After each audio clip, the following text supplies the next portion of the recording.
of these old days, one of these old days, and we won't stop. Welcome back to another episode of Transitions from War podcast. I'm your host, Mike Ergo, a Marine Corps veteran. I've returned from Iraq and faced the challenges of PTSD, addiction, and grief to create a new life that is balanced and healthy in mind, body, and spirit. Each episode, I'll share my journey of interviewing inspiring veterans and subject matter experts to help us find that purpose and connection we all crave. You can follow the show on Instagram at transitions_from_war. Join our TFW page on Facebook, Twitter, and transitionsfromwar.com. If you have questions, comments, or topic ideas, feel free to email me, Mike, at transitionsfromwar.com. And if you enjoy the show, please leave a rating and review on iTunes or wherever you get your podcasts. That'll help us reach as many veterans as possible who need to be hearing this show. Today's guest is Lani Hankins. Lani is an Army vet who served with the 1st Squadron, 4th Cavalry Regiment out of Fort Riley, Kansas, deploying to the Paktika province of Afghanistan from 2012 to 2013, and then serving further in the reserves with the 451st Quartermaster Brigade in Cape Coral, Florida. Today she blogs and podcasts about her experiences with PTSD, depression, and knowing fellow soldiers who have taken their own lives since leaving the military, tragically becoming part of the 22 veterans per day who completed suicide in this country. You guys, I really enjoyed this conversation with Lani. She lays it out there. She's raw, real, honest, direct. It is a good episode, and it's a tough thing to talk about, so I really admire her courage to talk about suicide, depression, trauma, PTSD, all that stuff. Anyways, let's get to the show. So, Lani, welcome to the podcast. Yeah, thanks for having me. Yeah, so I think we came across each other on Instagram, and I think through the hashtag Veteran Podcast, and I saw that. And I clicked on some of your pictures and was looking through, and what struck me reading just your posts and then listening to your podcast was just how forthright and how just raw and honest and to the point you were. And it took me aback because I'm so used to hearing a lot of fluff, but you get right to the point and you talk about difficult things. I'm not trying to waste anyone's time when I get to it. So I know people kind of the attention span. You just got to get to the point. True. So before we go into your podcast and what you're up to now, tell us a little bit about your background. Yeah, I was born and raised Central California. I left for a little bit before going into, or I think I'd already started community college and I decided I wanted to get out. I was from a little town. So I spent some time in Alabama and wasn't there very long and shot right back to California. So I spent probably 21 years there before leaving for the military. What possessed you to join the military? I mean, what was going through your mind? Did you have any family who were in, or just you get hooked by a cool recruiting commercial? I mean, it was kind of the Army song really gets you pumped up when you see it on commercials and stuff. But there are a few reasons. My dad was a Vietnam vet, and both of my grandfathers had been World War II. I had a great aunt that was a Women's Army Corps. She was a pilot. So there was still that military background, but I never saw it being in my future. And then I kind of got into college and all my friends were going off to universities and I just felt like I was falling behind and college wasn't really for me. And I was trying to look for something a little bit bigger than just school. A little more purpose, a little more meaning in life. So one of my buddies talked me into going over to a recruiter and he just made it sound like the most fantastic thing ever.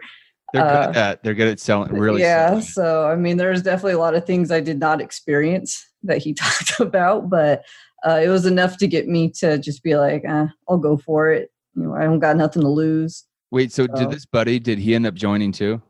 Yeah, he had already joined. He had already gone through basic, and he came back and was kind of like, "Oh, it's just like a 9 to 5." just like a regular office job. And I was just like, "Wow, that sounds pretty good and full benefits. Like, you can't beat that."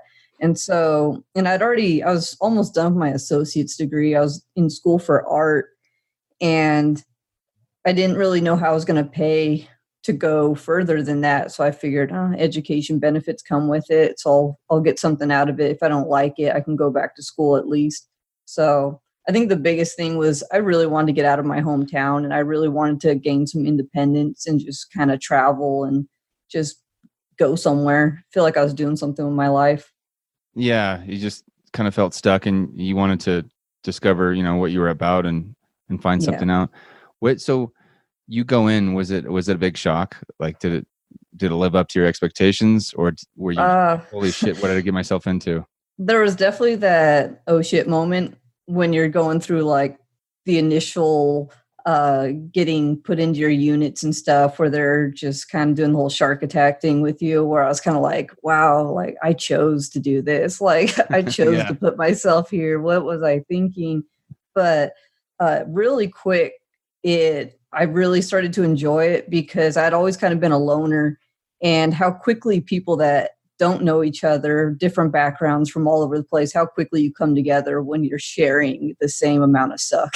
Like, oh yeah. Like how quick you bond. And it was the first time in my life where I really felt like genuine bonding with people, and met some great people that I'm still in contact with today that I haven't seen since basic, but we talk all the time. And so I got over that whole like shock pretty quick. I was happy to be there once things started kicking off and you actually started doing the courses and all that stuff.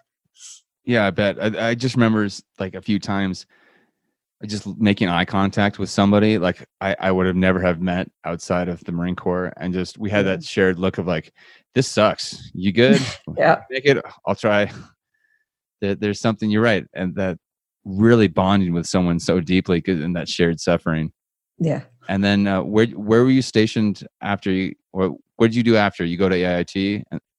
Yeah, because I started off at basic at Fort Jackson, South Carolina, and then for my AIT training, I shot up to Fort Lee, Virginia, to get the 92 Alpha training, which is the automated logistical specialist, or just a supply clerk for simple terms. But from there, my first duty station was Fort Riley, Kansas, and that was the only duty station I had while I was active duty. So how long was it before you deployed for the first time? I think I got to Fort Riley around August of 2011, and we were heading out May of 2012 for Afghanistan. So wasn't very long. That's only really a few months to get to know the people in your unit and get trained up with them. Yeah, I showed up just in time for the NTC rotation to Fort Irwin, and then it was I heard that's over to miserable. Afghanistan. That's Fort Irwin is not a place I would wish upon anybody. Yeah, that's what I hear. That's especially it's not what people think when they hear, oh, I'm getting stationed in California. I mean, I thought Fort Irwin was bad, and then I went to Fort Polk, and it was like, oh, it can get worse. It can get worse. There is a deeper level of hell. Yeah. So you deploy, and like, what were you doing, and how long were you over for? We did a 9-month deployment to the Paktika province, and we were attached to a cavalry unit. So we were just there to support. And since I was a supply clerk, I worked down with our motor pool guys, so mostly mechanics, just retrieving parts, making sure things made their ways to trucks so they could operate, making sure small arms repair was getting taken care of. So just kind of keeping things moving while we were there. If they broke it, we fixed it. Cav Scouts break a lot of stuff. And so we were kind of just sitting around. It didn't really feel a whole lot different than stateside, other than you didn't go home at night. It was kind of just same thing. It looks just like Fort Irwin. So, oh wow, they really did that right then. You look like you're in the Mojave Desert. So it's kind of easy to trick yourself into thinking like, I'm just still at Fort Irwin, and it's just a little bit longer than a 30-day rotation. So you kind of can play with the mindset a little bit. So there's some similarities, but I mean, you are in an active like combat zone, excuse me, in a war. And I mean, are you guys taking any kind of like direct or indirect fire, or are you losing people, or is it getting intense at that point? Most of the FOB I was on, we didn't see anything. The surrounding FOBs and cops were getting hit, and you would hear about it and stuff. And social media makes it to where you know a lot about what's going on outside of your post. And so we definitely were losing people from our brigade. I don't remember how many people we ended up having killed over there, but I think that's where it really set in that I was deployed, was the first time I found out someone from our brigade had been killed. And it was like, okay, we're not training anymore. This is the real deal. But I was lucky enough to be somewhere where you'd kind of hear stuff in the distance, but there wasn't anything major that really happened that freaked anyone out or had us worried about stuff. It was just more of the surrounding area was definitely getting hit. You knew it was out there, but they weren't like coming across the wire where you were. Yeah. And did you change at all as a person, or what you thought about, I mean, the country, the military, the mission, yourself? I mean, it definitely, when you're out there, there's the side of it where you kind of learn to appreciate little things. It had me look at life a little bit differently. In terms of how I viewed the military, I definitely kind of started to have a change in my mindset towards what the mission was and what we were doing there. And there were times where I definitely disagreed with what the mission was, but you just kind of roll with it. And there were a lot of times where it was kind of like, are we helping? Is this worth it? Or are we just wasting our time? Or are guys dying for no reason? And so there was definitely a moment where I was a little angry, more so maybe with people back home, because it felt like we had been forgotten over there. And yeah, really. Most people had forgotten about Iraq and Afghanistan by then, for sure. There were definitely times where it was just kind of like I'd talk to friends and they would kind of make me feel like, you're over here for no reason. You're over there, like nobody wants you there. No one agrees with what you're doing. So you kind of sit there and you have your days where you're miserable or someone's just been killed. And it's kind of like, then why am I here? Like, what am I doing?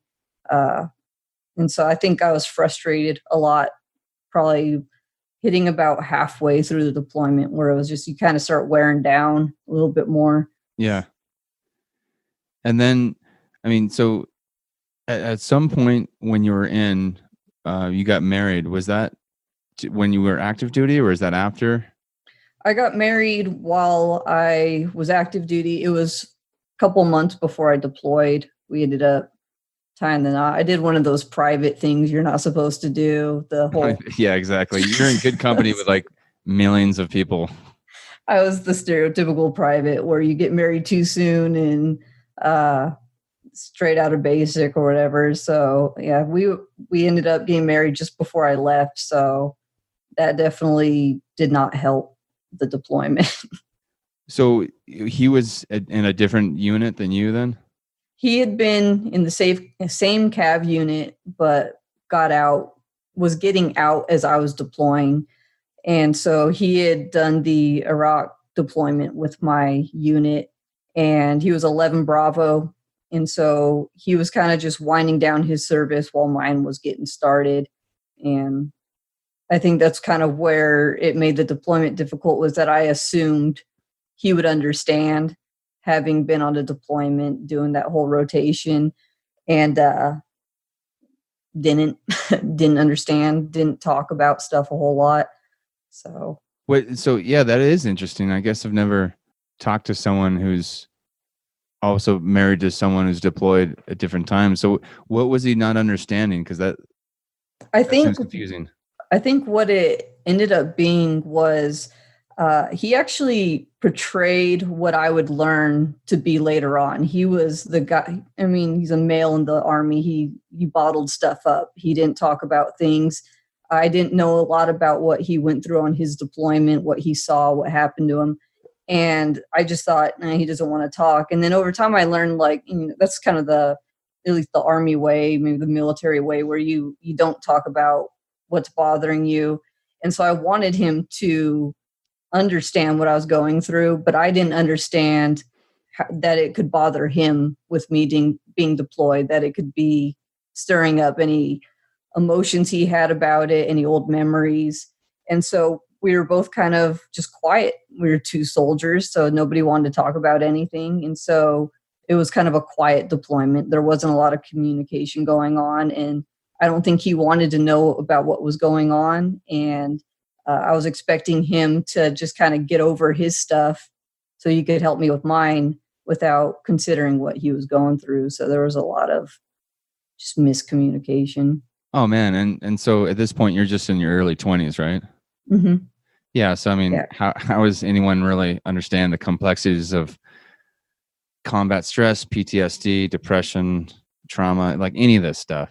But we just kind of, well, I mean, it makes sense to how we think about it. Like, yeah, why wouldn't he just be able to get over what he was going through so he could be there to support you and talk about it? But I actually hadn't even found out that he had PTSD from his deployment until I was in mine. It was when it finally came out because his mom had contacted me, and it was kind of like, wow, like you never talked about it. And it was surprising to me then. But then, of course, once I got past deployment and I had my time to transition, I realized you don't talk about it. So I just didn't understand at that point in my service what was going on. I think that's one of the most confusing parts about PTSD trauma is that people don't really understand when they're going through it what it is. It's like, oh, this is PTSD. It's usually just kind of a confusing, angry, sad, scary, like, but nobody's really putting words to it. It's just happening. And so, man, that must have been weird finding out from his mom while you're in a war zone that he has PTSD. Yeah, it was tough because it was kind of like, you need to understand what he's going through. And I was kind of in that mode of like, well, I'm the one that's deployed. Why doesn't anyone understand what I'm going through? So there was some bitterness. There was, just a whole array of emotions where you just don't really, you're mad, you're sad, you want that support, all this stuff. So it was tough. Yeah, that seems like a lot to ask for you to. Yeah. I mean, I guess we can say that war doesn't really, it does a lot more to hinder or make family life difficult, more so than it does it really helped it. Yeah. So you get back and then he was out, you're getting out. And was this at a certain point, like where do you want to go from here? Because I think you have a couple things that you have your own story and you have the story of your friend who you're in with, who eventually lost his battle. So you had some big shakeups in your life that eventually led you to start your podcast and start writing and talking about just the complexities of coming back from war. Yeah, I think the first biggest thing was just that transition of coming back from deployment, because nobody ever told me what that was like. And all I had done to kind of try to prepare for it was watch YouTube videos of homecomings, because it just, nobody seemed to talk about it. And so I had this idea that it was a time that was really exciting and it's fun and everybody's happy. Yeah. And I realized very quickly that that is not the case for everybody when you come back. And when I showed up, I felt like I didn't fully come back. I felt like I was physically home, but I felt like I had left a part of me overseas. And I didn't really know I couldn't figure out where I fit in, because I felt like life went on without me. And so you kind of come home and you have to figure out where you fit into your spouse's life, where you fit into your family's life, because everybody's been doing their usual stuff while you've been off in a completely different place, different life. And so I felt kind of like an intruder coming home, and just kind of wanted to go back for a while. And I got home before the main body did from my unit. So I was kind of by myself for a couple of weeks. That's pretty rough. Yeah. Everyone you've had these experiences with and been living and working with for the last 9 months is not there yet. So you're just really the odd one out. Yeah. So I came home and it was pretty lonely, and the transition's weird because you go from being when you're deployed, everything it's schedules. You kind of have your assigned task and you stick to it. And I knew where I was supposed to be and when and what to wear and all these things. Everything was figured out for me, and it was just clockwork existence. And then you come home and you almost have too much freedom. And it's like, okay, what do I do with my time? I don't have a guard post I need to be at. I don't really, and they kind of give you half days when you come back. And so you're not even at work. And so I went from being surrounded by my buddies, these people I went through this experience with, to sitting alone in my apartment and just like, okay, I guess I'll drink, or I'll, just find something to pass the time, something to try to kind of numb the feelings or ignore how I feel, or just That's how such an uncomfortable I intense feel. swing to go from working, insane hours with people in a different place where if you get time off, it's really just to go sit in a tent and watch movies. Time off, it's not like you get to go out to restaurants or go to the bar, hang out with friends, even like change out of like, camis and to wear like regular civilian clothes. So you get back and it's just this overload of time. Is that when things started to deteriorate with your relationship? I think that started while I was deployed. It just didn't ever get better when I came home. And I was, like I said, I was bitter. And so when I came home, it was kind of like, why didn't you talk to me? Where were you? Why weren't you there when I needed you the most? So it was like, if you can't be there for me at this time, I can handle myself at home. I have all my buddies here. I got my family here. And so we really just kind of grew apart, and we stuck it out for a couple years after that. But it definitely, deployment didn't help that honeymoon period at all. Yeah, no kidding. There's never a good time, I think, to get deployed within a relationship, but there are definitely worse times. Yeah, we hadn't had time to figure each other out enough to what the other needed, or how to respond to each other, or how we needed to communicate. And so we were still figuring that out, and we didn't get to that point fast enough. Yeah. And so then how did things go from there? They just kind of did you guys get separated? Did one person leave, or? We stuck it out, but he had his own issues where he came and went. So there was a lot of separations at time, but we tried to work through it for the longest time. But I think we both knew it was going to come to an end, and we just kind of left each other alone for the most part. And nobody wanted to talk about what was bothering them. And so it was pretty quiet still once I got home. And I guess for me, I just never felt like I came home. I never felt like home again. I wasn't excited to be there. I wasn't excited to be with my spouse like I thought I would when I left. And so it just I felt like I sort of lost the momentum I had when I joined, because when I first got in the Army, it's like, I'm going to do this, and this is my goal. This is the rank I want to reach. I want to go life in. I want to retire out. And coming back from deployment, it was kind of like, maybe I'll stay in, maybe I won't. So I was already getting to that point where it's like, maybe I need to start looking for something outside of the military. So I was kind of on the fence when I got back, and it just slowly, as time went by, I just kind of drew away from it further and further. Why do you think that changed for you? I know the answer for me, but there's a certain point where you go from like super motivated, I want to be a lifer, be in for do 20 at least, and then just your whole aura kind of shifts, and you're different. The way you look at yourself, the way you look at other people, and the way you look at your job.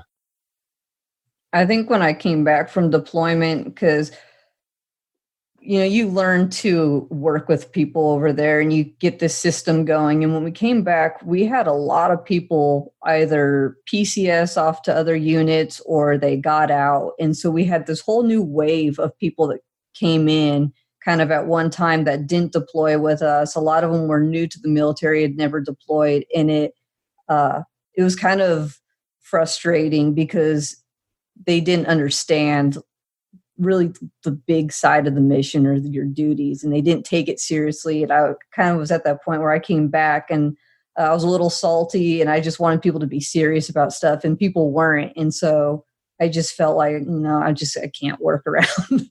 Oh yeah. People that have that's no right. idea. I just remember wanting to just fucking choke slam, some of the newer people. Like, you don't get what we just did. Yeah, it just there wasn't enough seriousness, and it's just like if you guys pull this crap over there, you're gonna die. Someone's gonna die. You're gonna get somebody killed. Why don't you get that? Why won't you be serious? This is your job. And it was a game to people, and I just got to that point where it's like I can't. I don't want to be a part of this. Like I can't work around this stuff. You can't teach it. These people are untrainable, so it's just like, yeah, I'm just gonna go away. I'm done. Where's your daughter fit in? When did she come along? I had my daughter my last year. I was actually less than a year out from getting out completely. So I was already on the reserve end. And so she was kind of just very tail end of it. I was trying to not have a kid while I was in the military just because I had heard so many stereotypes about women getting pregnant in the military where I was just like, I just don't want to be seen as that person, think I'm trying to get out of anything. So I tried really hard to not do that. But once I was in the reserves, I thought it was kind of like the safe zone because you don't work there that often. So it's Right. like Yeah. a weekend warrior kind of stuff.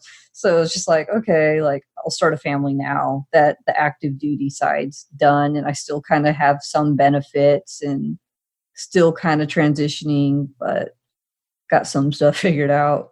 So at this point, were you still with your husband, or had you guys? No, we had gotten a divorce right after I left active duty. So this was with someone else that I had met about a year or so down the road that was not affiliated with the military. I kind of did my break from the military. I didn't want to be associated with anything that was military, anybody, because I left kind of upset. I was just kind of upset with people. Yeah. So you wanted to distance yourself as much as you could there. Yeah. Okay. And so that's when what's your daughter's name? Annika. So she comes around, and I suck at math. It's 2019. So she was born in 2016? Yeah. Okay. End of 2016. Okay. And then, so I guess then when did you start noticing like mental health problems with some of your friends in your unit? Because I know that's a big inspiration or a big motivation to why you started podcasting and writing. A month before I was supposed to ETS from active duty, I got a phone call really early in the morning from a guy that was my battle buddy the entire time I was active duty. He called me up and let me know that one of the guys we worked with that we were pretty close to had committed suicide the day before. And I'd actually just talked to my friend on the phone. We all knew he was struggling. He had been struggling while we were all still working together.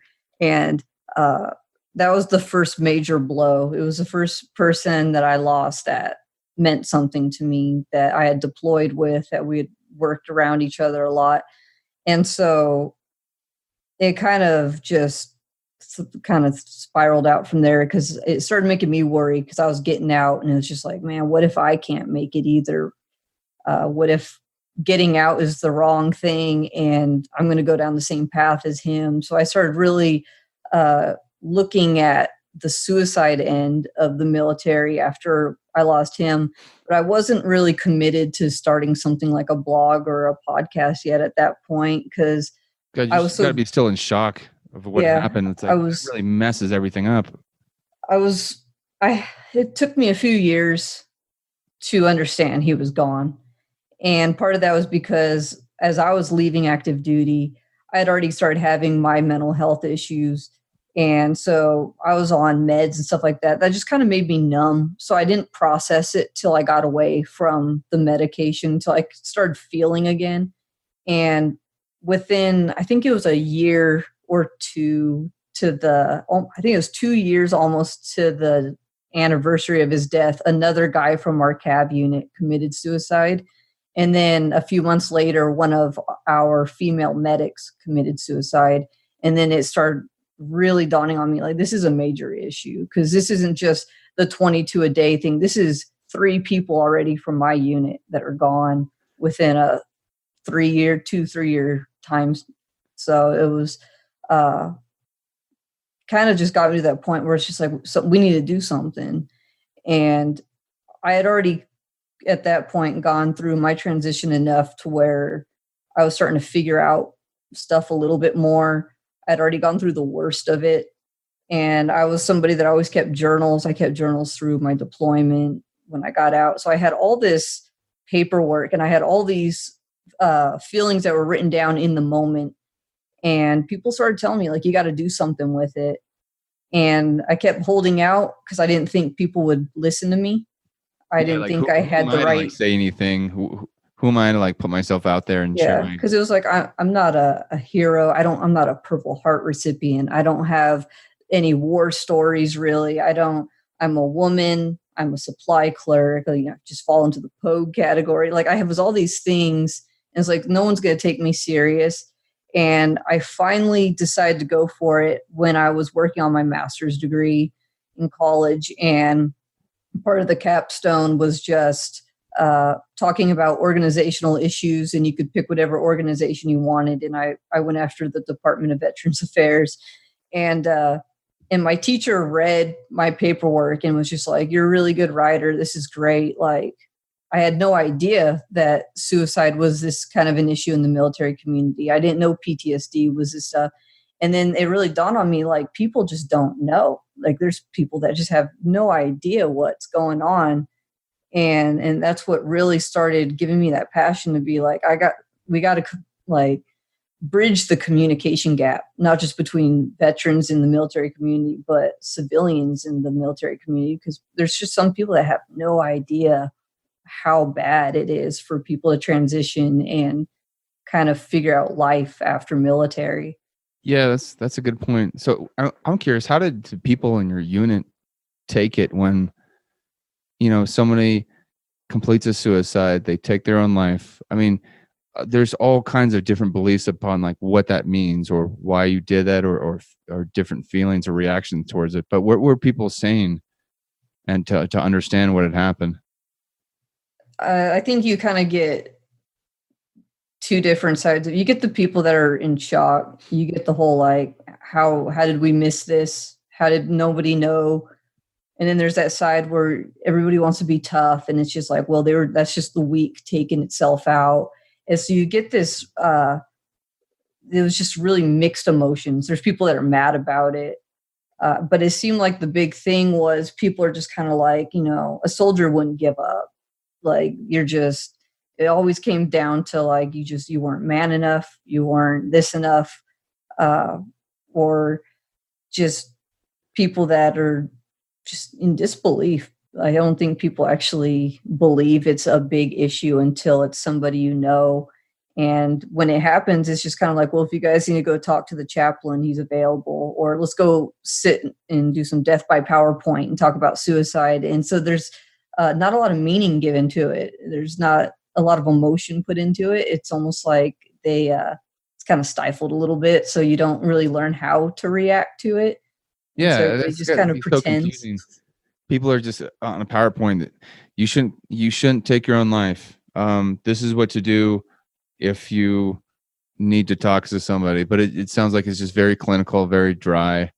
And sometimes it's hypocritical because they're kind of like, you need to let us know when you hurt or when something's bad. And then if you do, you kind of get shunned or these other issues come up. So people know you can't really talk about it. Yeah, not with your command. You get booted out. And so it's that whole getting stuck a rock in a hard place. Like, it's like, well, okay, I'm having these feelings. You want me to talk about it, but we all know what's going to happen if I talk about it. So I can't actually talk about it. And so there's all this conflict that comes around just the opening up and admitting when you need it. And that was the hardest part because it's like, hey guys, why aren't we talking about this? And it's just like, because we're trying to pretend it didn't happen. Like, we got stuff, we got trucks that need to get done, and we got services that need to be completed, and it's just kind of like, so that's it. Like, it just makes you feel like, okay, are we expendable? Because you just go right back to work. Like, okay, they're not here. Right, and then I now you say that, I can see it a little bit from the commands side of things. It's like, we still have to do these things, and how do you complete, the job that you need to do? And grieve somebody who just took their own life and deal with that kind of confusion. I guess you can't. So you have to pick one or the other a lot of times. At least it seems like. The What's mission your, doesn't stop when that happens. You just have to yeah. keep. What's your thought about why so many of us are taking ourselves out? I think there's so many reasons, and I think that's what makes it difficult, is that there's such a broad thing about it. I think there's the people that really do feel alone. I think there's a lot of people that, I think this whole social media thing, like, it keeps everybody connected in a way, but I don't think it replaces the actual physical bonding and connections. And so I think people tend to isolate themselves because they think, well, I'm keeping in touch. I got on Facebook today or something like that. God, that's such a good point. And so I think we're kind of pulling apart without even realizing it. And community is, we'll say we have community, but it's still kind of in a digital realm. I think we're just getting too far away from actually physically being there for each other. So I think there's a lot of loneliness. There's a lot of isolation occurring. A lot of people trying to deal with trauma and kind of being a little lost with their transitions and all these other things you're going through when you get out, that they're just overwhelmed. I think the VA system has plenty of issues that need to get addressed, to where some people just feel like that's the end of the rope. And if they can't get what they need there, if I can't get it here, I can't get it anywhere else. I think there's issues all the way down to just people don't feel like anyone's listening when they do try to talk. I know I've seen just plenty of people that kind of leave the service and they're very proud of what they did, and they go to talk about it, and it could be the good side that they had or the bad.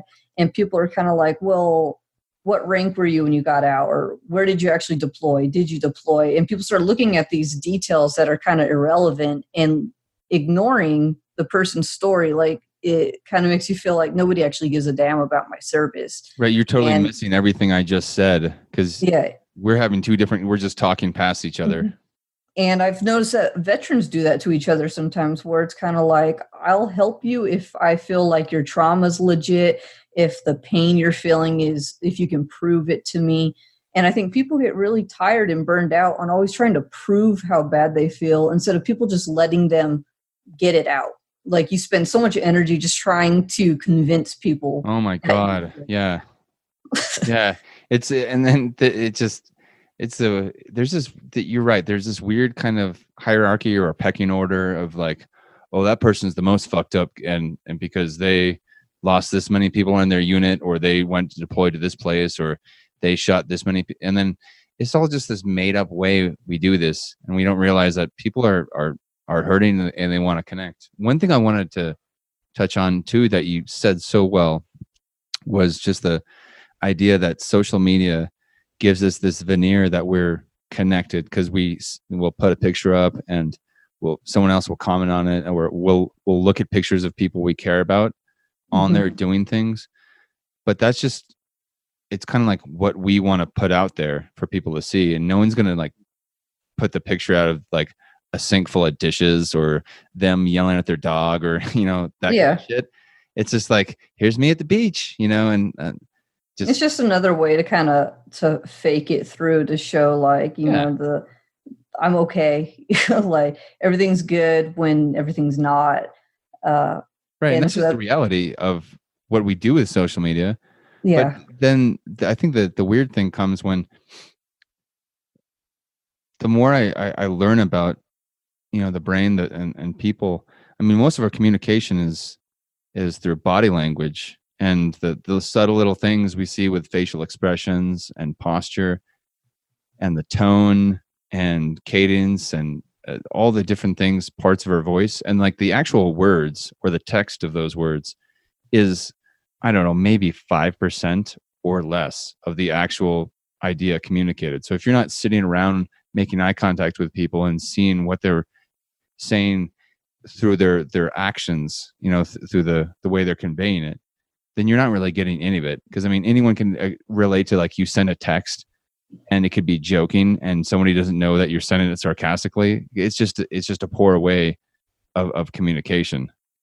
Yeah, I tend to read text messages in the mood that I'm in. So I take it as part of like the mood. So they could be saying something really nice and I'm in a shit mood. And it's just like, wow, that's rude. Like, and they Yeah. completely don't mean it, but that's just where my mindset is. And so Right. I Someone think, texts you, "Hey man, good for you." And you read it like, "Hey, good for you," or just put some yeah, sarcasm or shitty things in there. And you're like, "Well, fuck you too then."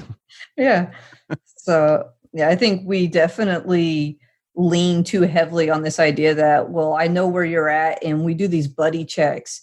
And I always tell people, like, don't just say I'm here when people send out like the buddy check stuff. Like, you got to actually like ask people what's going on and see like, are you okay? Like, do you need help? Is something like it has to be a little bit deeper than just kind of like, present, like still Yeah. here. And because it's a really easy way to bypass the whole like actually getting into like the nitty gritty side of it if people are not doing well, because no one wants to come out and just be like, well, I feel fucked up today, because Yeah. it's like But it's I don't not think a comfortable place to do it. as I think about it too, I think part of the problem is that we don't, I don't really know, or I don't think a lot of people really know what to say. We have all these messages. If you're not okay, go get help. But no one ever says, here are the signs that you might not be okay. Here's how you can check in with yourself to see how you are doing. So, I think I'm half a fucking retard because I'm a Marine, but like my idea is like, am I okay? I look down, like no part of me is bleeding. That's fine. Like I don't see anyone actively trying to like kill me or like kick me in the face. So that's good. It's like I'm Yeah. not starving. I guess I'm okay, you know? And so I don't think anyone really knows like what they would check in about.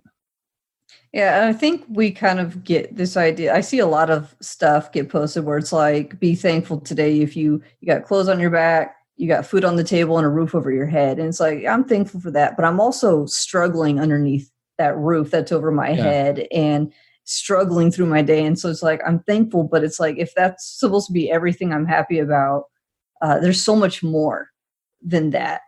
And it's just like you can suffer still and have those things, and it makes it almost feel like you should be ashamed you had these three things today, like, and you feel bad. Like, Yeah. it's so I think sometimes we go about it the wrong way of saying how uh just how to like kind of be happy about stuff or whatever, or just that idea of like just be happy. It's just like it's so much harder than that. Just be positive. You're like, Yeah. oh, just like that. Like, Yeah, so it's just like, okay, where do I think begin? positive things. Yeah. So I think we want to help, but there's just that idea of like, I don't know. Here's some wisdom I saw in a meme today. Like, Yeah, exactly. use it as you will. Here's a quote from Deepak Chopra. Look at that. Yeah. God, there's so many different things I think we're picking apart that makes it hard to really connect with people. I don't know. Maybe it's, and I'm just thinking of this too, because you bring up a good point of like, what are we really supposed to do? But I think it has something to do with actually hearing someone's voice or even seeing them or just being around somebody, knowing that there's that knowing when you've worked and served with someone, there's that knowing that of just being around them that, hey, I have your back. I'm here for you. And we literally put our lives on the line for our friends. And we take that oath and we look at each other and we're like, hey, I'm gonna do whatever I can to protect you guys. But no one ever says that. Nobody ever comes up and says that, because that would just seem like some cheesy action movie, right? Hey guys, whatever happens, I've got your back. I'm here for you just look at that person like, all right, get away from me. Yeah.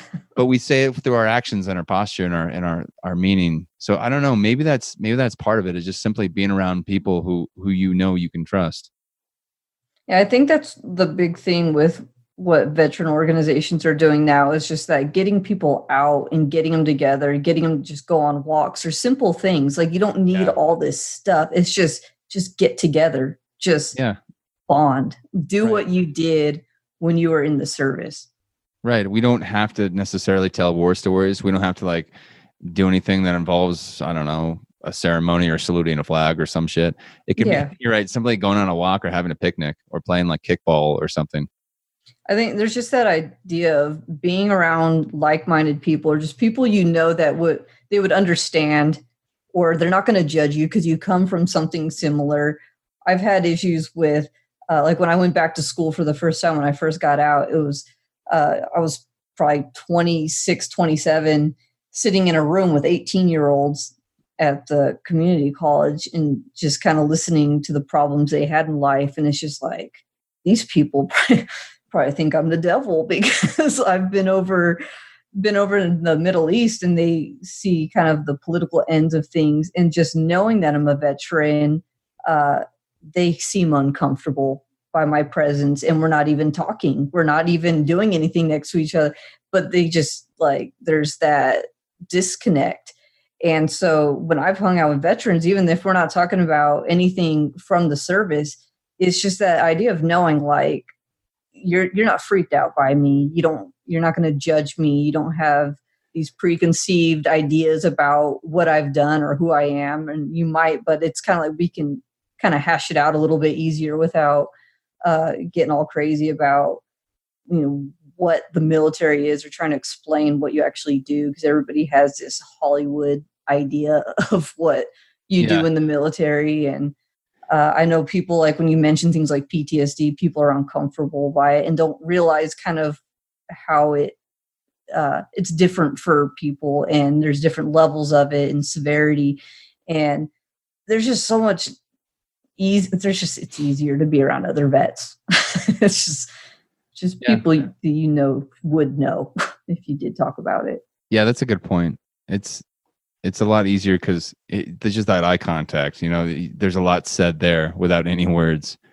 There's the humor. It's dark or it's messed up. And you can get away with it, and you can be yourself. You're not going to offend anybody.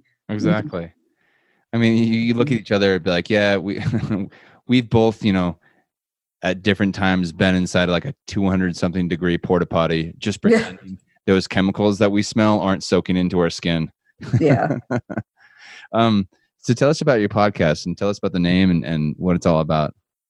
So the name actually came from that buddy of mine that committed suicide when I was getting out. And the whole corner side of it is just that idea of there's always someone in your corner. You're not by yourself. We're a community. We're in this together. Nobody left behind. And so it was kind of made as a memorial to him. It was the whole idea of like, nobody gets forgotten. And I started off with a blog. His name was Kruse, was his last name? Yeah, Kruse was his last name. And I started off with the blog because I had all those journal entries I had done throughout my service. And I just kind of started consolidating things and kind of pairing them up with like or similar topics and stuff, and just started kind of hammering out all this stuff to just see if people would even pay attention to it. And then I started getting people's feedback that was kind of like, well, I don't really like to read. Could you maybe record this? Yeah. So that's why the podcast kind of came into it. It was good. People just didn't want to read. They'd rather listen